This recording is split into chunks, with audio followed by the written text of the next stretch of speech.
The period between the end of the American Civil War and the turn of the century, so 1865 through to 1900 in the United States, was a time of rapid economic growth that became known as the Gilded Age.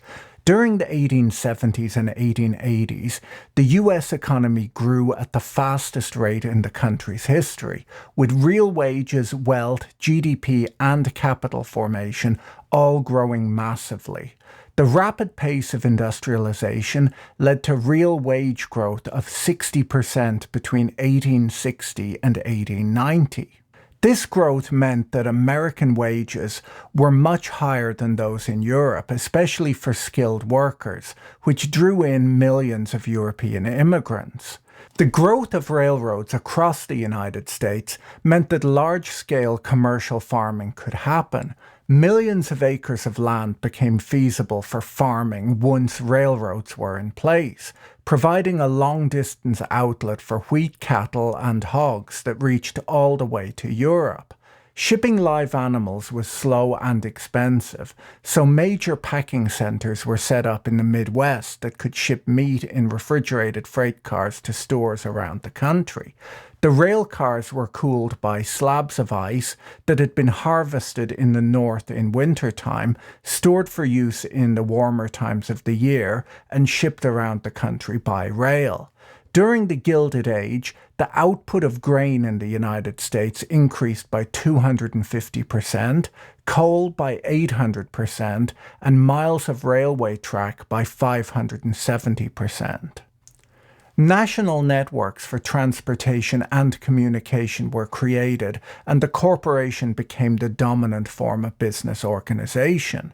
Wealthy industrialists like Vanderbilt, Rockefeller, and Carnegie built out and financed the infrastructure of the United States, becoming fabulously wealthy in the process, and were later labeled robber barons by their critics, who argued that their fortunes were made at the expense of the working class. Mom-and-pop businesses weren't going to be able to build out railroad networks or oil refineries. A single mile of rail track cost more to install than most small businesses were worth. So although workers' wages were rising a lot during this period, there was a real advantage associated with scale, and wealth inequality was very high too. The term the Gilded Age was actually not in use at the time. It came into use in the 1920s, taken from the name of a Mark Twain novel. It was a pejorative term used to describe an era of contrasting wealth and extreme poverty. The idea was that the promised Golden Age had turned out to be a period of serious social problems, masked by the thin gold gilding of economic expansion. Admirers of the Gilded Age industrialists and financiers would not agree with that characterization, however, and see these men not as robber barons, but as captains of industry who built up the nation's economy and the non-profit sector through acts of philanthropy. This focus on philanthropy differentiated this group from European elites, who at the time mostly held on to their wealth, passing it down to their children.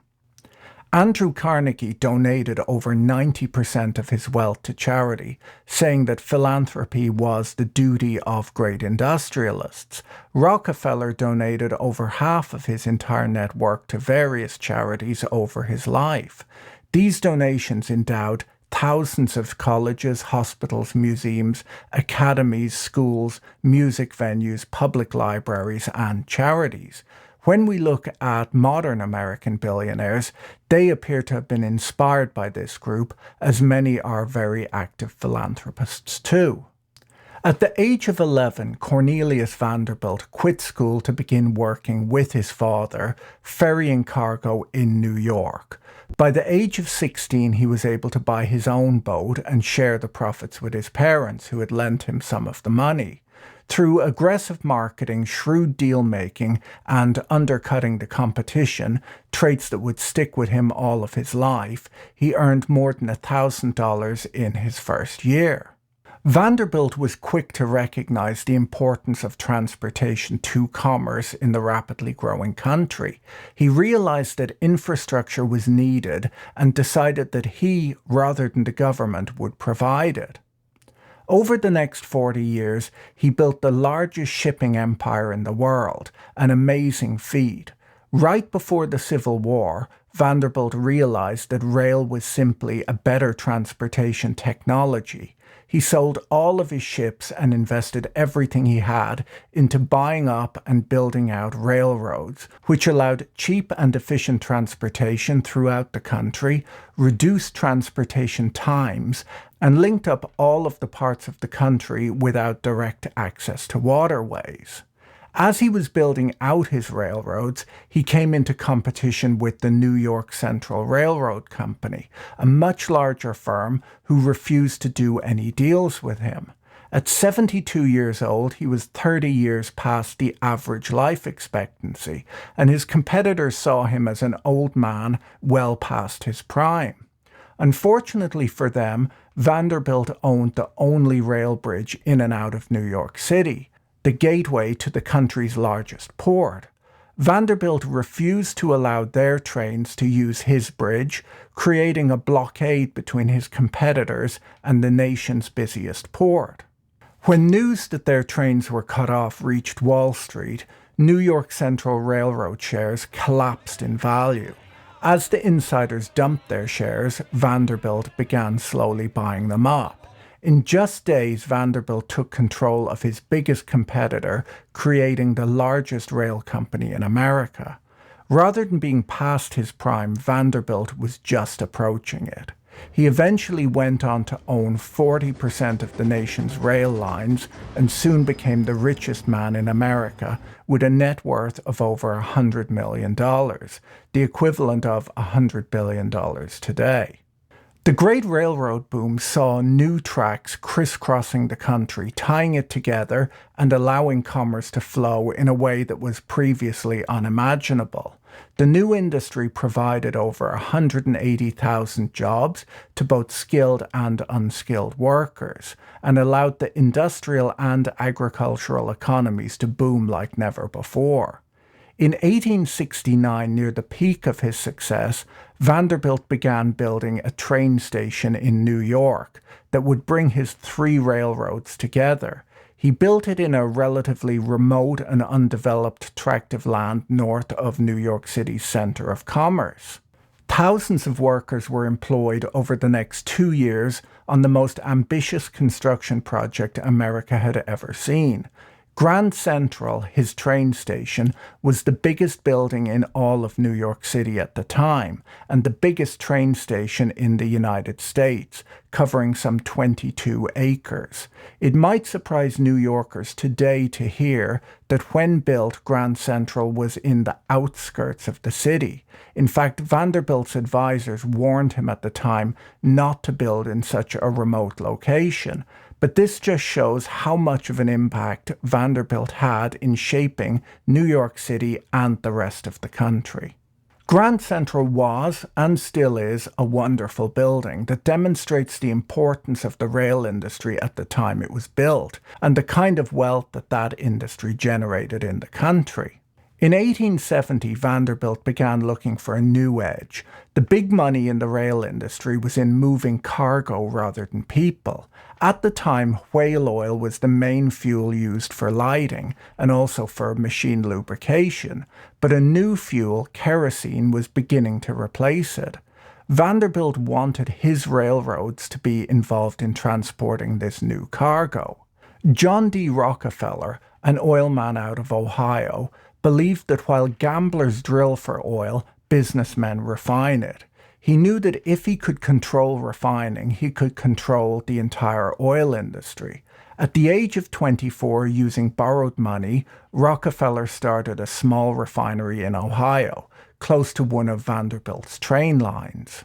Rockefeller was the son of an actual con artist. His father had been a traveling snake oil salesman who was rarely home.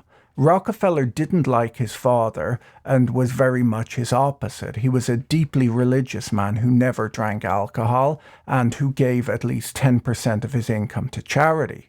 John D. Rockefeller believed in thriftiness, hard work, and efficiency, which he had learned from his mother.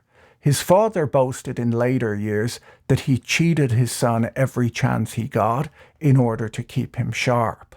Rockefeller, when he was older, used to tell the story of a Baptist preacher who had told him to make as much money as he could and then give away as much as is possible. He claimed that at that moment, as a child, the financial plan of his life was formed. He believed very firmly that God wanted him to become rich so that he could make the world a better place. His business success was quite simply God's plan. Refineries at the time took crude oil and extracted kerosene from it. Kerosene made up around 60% of the crude oil. They would then dump the remaining 40% of oil waste in rivers or in massive sludge piles, polluting the local environment. Both drilling and refining at the time were dirty and dangerous businesses. Rockefeller, more due to his thrifty nature than anything else, didn't believe in waste, so unlike other refiners, none of the oil or waste products were dumped. He used some of the waste products to fuel the refinery. The rest was turned into lubricating oil, petroleum jelly, paraffin wax, and even tar for paving roads. Rockefeller ran the most efficient and profitable refineries around. Rockefeller was a relentless cost cutter. He manufactured his own pipes and his own oil barrels rather than pay too high of a markup. His oil was of high and consistent quality, and he named his company Standard Oil. Why that name?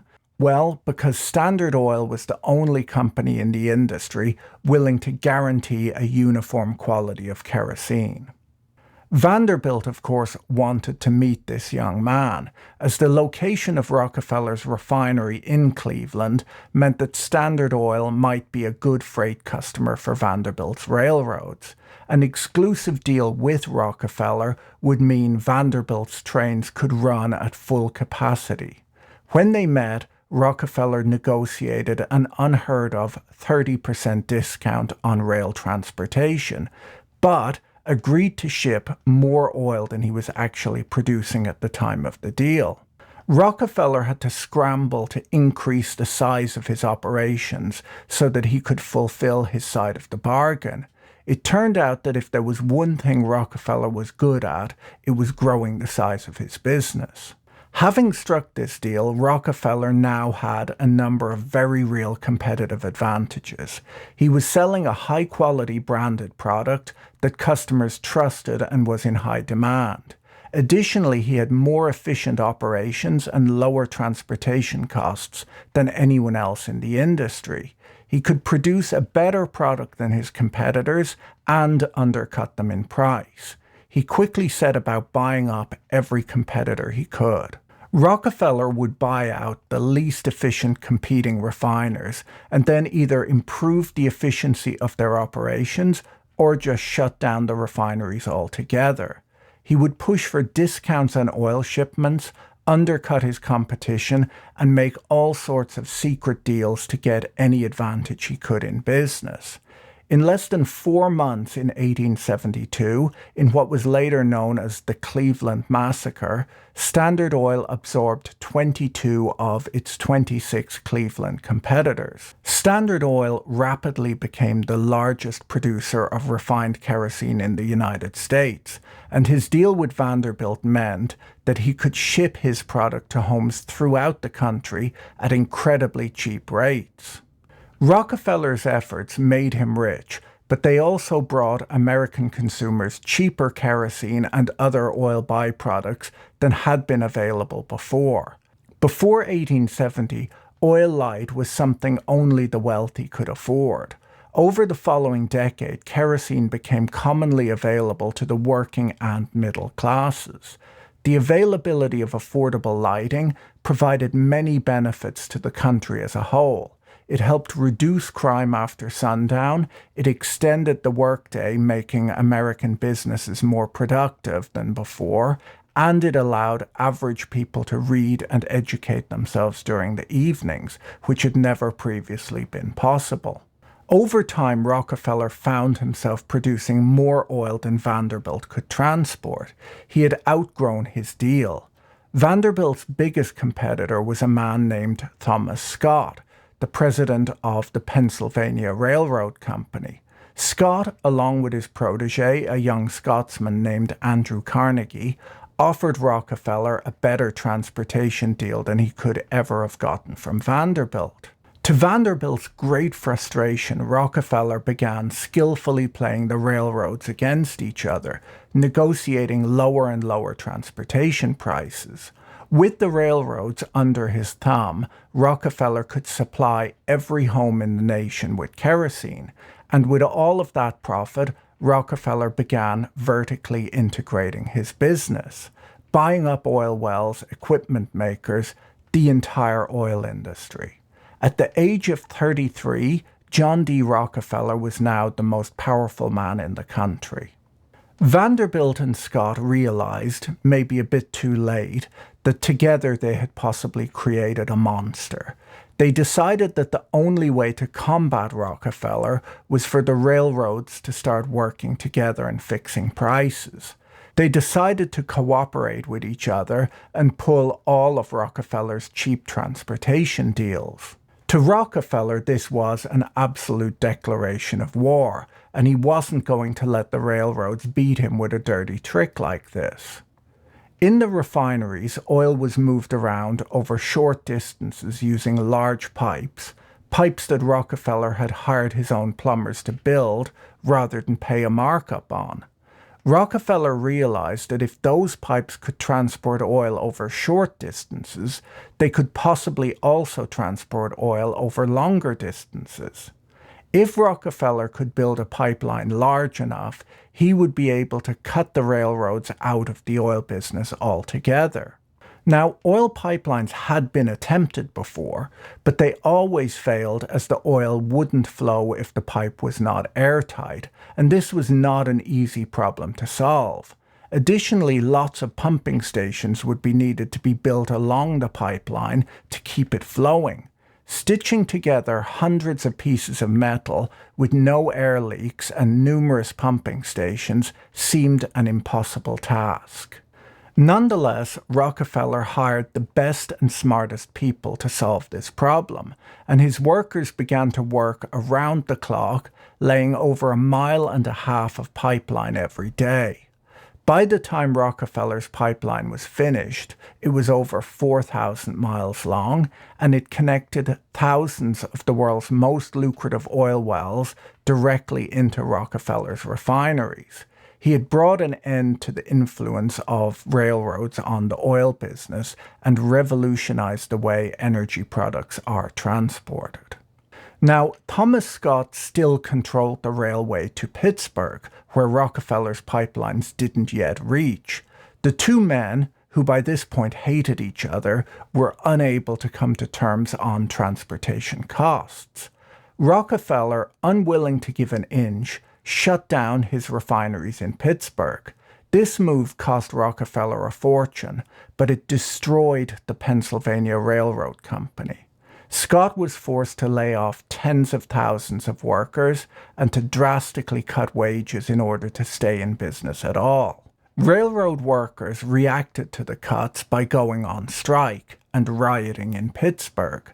The city was the epicenter of the worst violence in the nation during the Great Railroad Strike of 1877. More than 39 buildings and over 1,000 train cars were destroyed in the violence, and Thomas Scott's company was ruined. For 25 years, railroads had been the biggest industry in the United States, and anyone who could raise money had done so and had started laying tracks. Rockefeller's oil had made up nearly 40% of the cargo shipped on the rails, and now it was suddenly transitioning to pipelines. There had been a huge railroad investment bubble, and now there was huge overcapacity. Losing cargo meant losing money. Railroad companies began going bankrupt. Vanderbilt was well capitalized and was able to make it through the industry collapse. He died in 1877 with an estimated net worth of $105 million. Scott died a year later in 1878 with his business in ruins.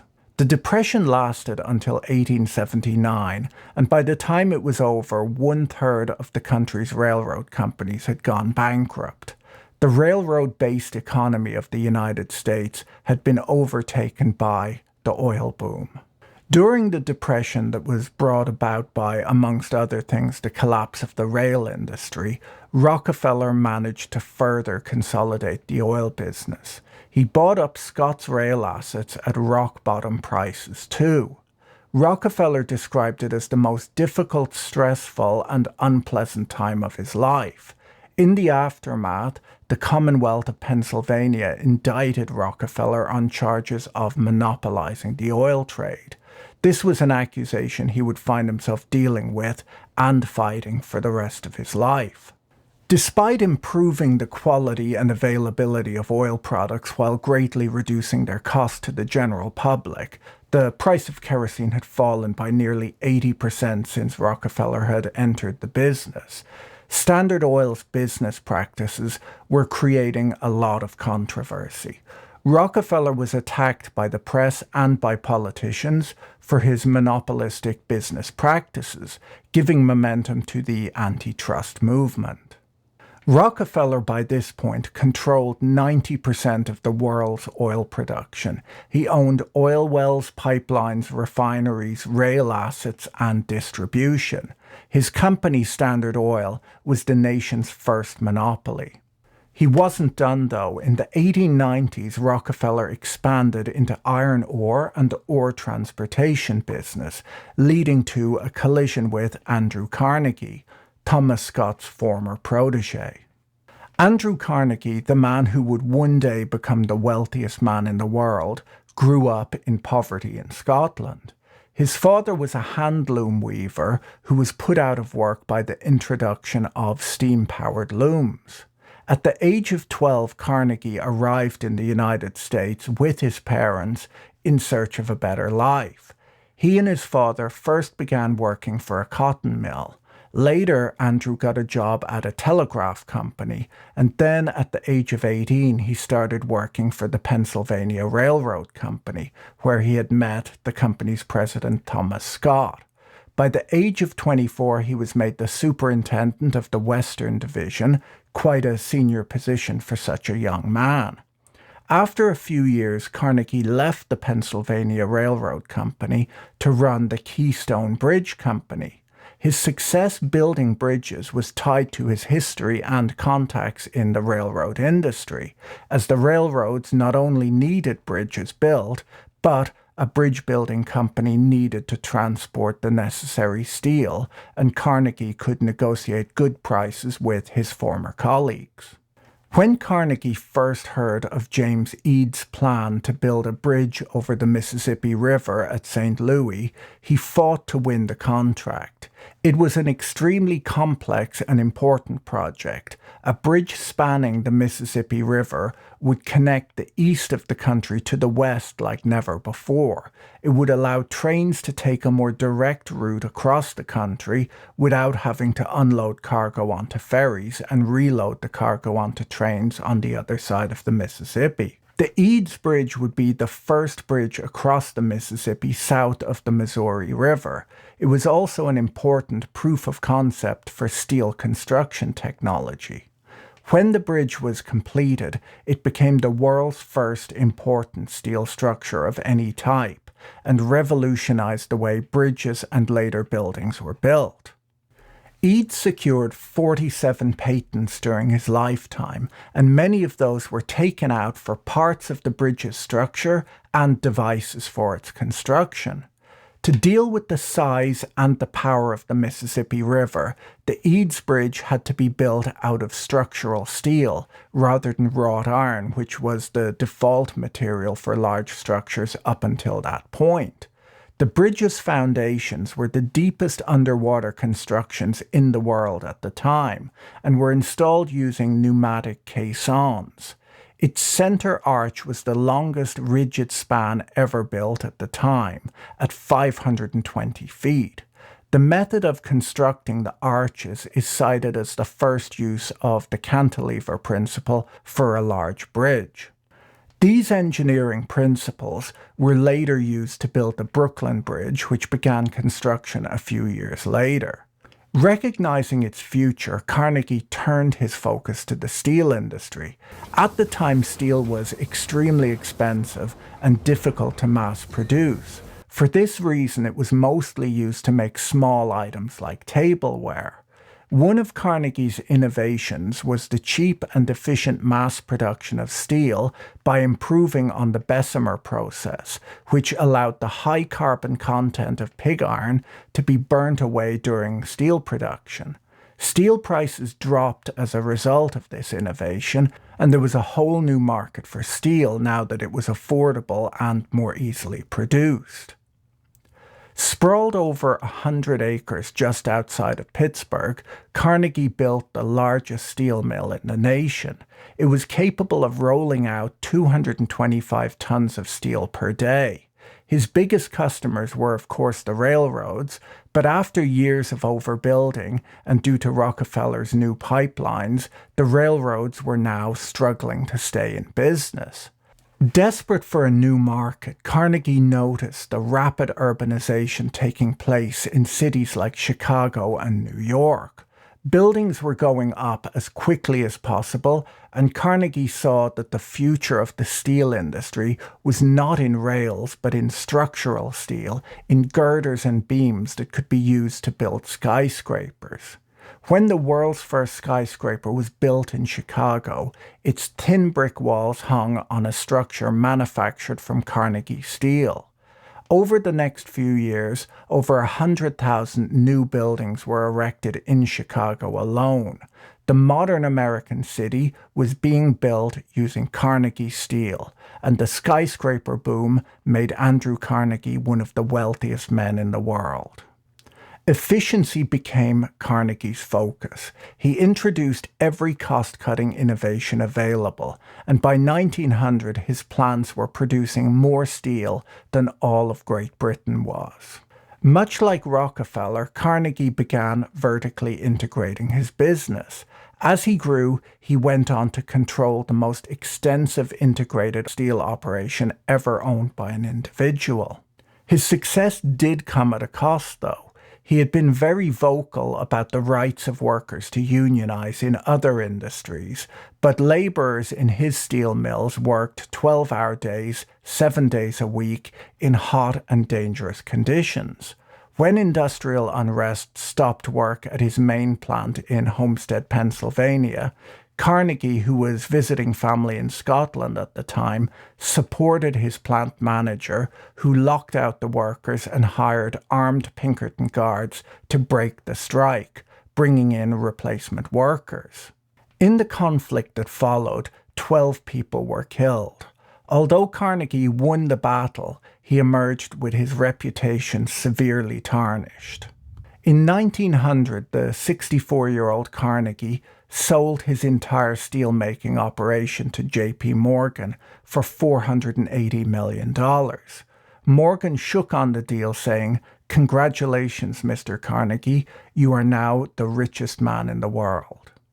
Carnegie spent the rest of his life giving his vast fortune away. He had written an essay entitled Wealth, in which he argued that the duties of a wealthy man were to live modestly and to use his surplus money for the public good. The man who dies rich, according to Carnegie, dies disgraced. Carnegie spent a large portion of his wealth setting up more than 2,500 public libraries and supporting universities and colleges. By the time of his death in 1919, Carnegie had given away the majority of his wealth. Rockefeller and his son continued consolidating the oil industry until he retired in 1911. At that point, Standard Oil had a 70% market share of the refined oil market. The business had grown significantly due to the emergence of the automobile, which had been adopted in part as an environmental response to the problem of using horses for transportation in dense urban environments. Cities had become unlivable due to the buildup of animal waste, which was causing all sorts of health problems. In 1911, the Supreme Court found Standard Oil in violation of the Sherman Antitrust Act.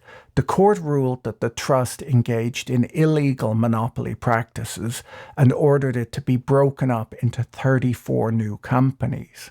Most of the big oil companies that you've heard of today came from Rockefeller's Standard Oil. Once he retired, Rockefeller, who had always been charitable, donated more than $500 million to various educational, religious, and scientific causes. He funded the establishment of the University of Chicago and the Rockefeller Institute. He passed away in 1937 at 97 years old. So how wealthy were the robber barons? Well, of the group, Rockefeller was the wealthiest of them all. He was worth around $1.5 billion by the time he died. If we inflation adjust that number, it would become $31 billion today. But that inflation adjustment calculation assumes that the money would have been kept in a bank account earning the risk-free rate for the last 80 or so years. Rockefeller didn't have his money in cash. He owned a significant portion of the U.S. energy industry. Rockefeller's wealth was 1.5% of American GDP at the time he died. Today, a man whose wealth was 1.5% of American GDP would be worth $345 billion. According to this metric, he was, and still is, the richest individual in American business and economic history. Today, Elon Musk is the wealthiest American and is worth $200 billion. Warren Buffett is worth $100 billion after giving half of his fortune to charity. Neither really come close to the wealth of Rockefeller. The robber barons were extremely wealthy, and they enriched both themselves and the nation as a whole. The businesses they built turned the United States into the world's greatest industrial power. They didn't grow wealthy through government handouts, though. At the time, government spending came to less than 3% of national income, so the US government just didn't have the ability to spend enough to make them that wealthy. Their efficient operations made them rich, but they also brought down the cost of important commodities for all Americans. Farmers across the country benefited from Vanderbilt's railroads, which allowed them to bring their goods to market. The price of kerosene declined by 2/3 during the Gilded Age, as economies of scale allowed for greater profits at lower prices. The price of steel fell too, over the same time frame, thanks to Andrew Carnegie's emphasis on innovative processes and efficiency. Although the Gilded Age industrialists wanted to maximize profits by paying the lowest wages they could, they also provided jobs for millions of people. Their demand for labor pushed incomes in the United States above European incomes at the time, which attracted millions of workers to the country. These workers flooded to America at a time when there were no immigration controls, and they heard from their friends and family of the opportunities and high wages available in the New World. There's almost no period in human history where the ordinary man saw such rapid and widespread an increase in well-being as during the second half of the 19th century. Monopolies are bad for the economy. They're bad for customers and for workers, as monopolists are under no pressure to innovate and can keep prices high and wages low. Around the turn of the century, new laws were passed forbidding anti-competitive practices, and that had become necessary because of the huge monopolies that had been built up. While these men were far from being perfect, I'm not sure that it's reasonable to characterize them as robber barons. That title came from a book called The Robber Barons by Matthew Josephson, a left-wing journalist who wrote the book in 1934 in the depths of the Great Depression. In his book, he points at all profits as evidence of wrongdoing. The myth of the robber baron comes from the fallacy that one man's gain must relate to another man's loss. When you examine the lives of the 19th century industrialists, they may have been flawed individuals, but they built the modern economy, which made the average American and the country as a whole considerably richer. If you enjoyed this video, you should watch this one next. Have a great week and talk to you again soon. Bye.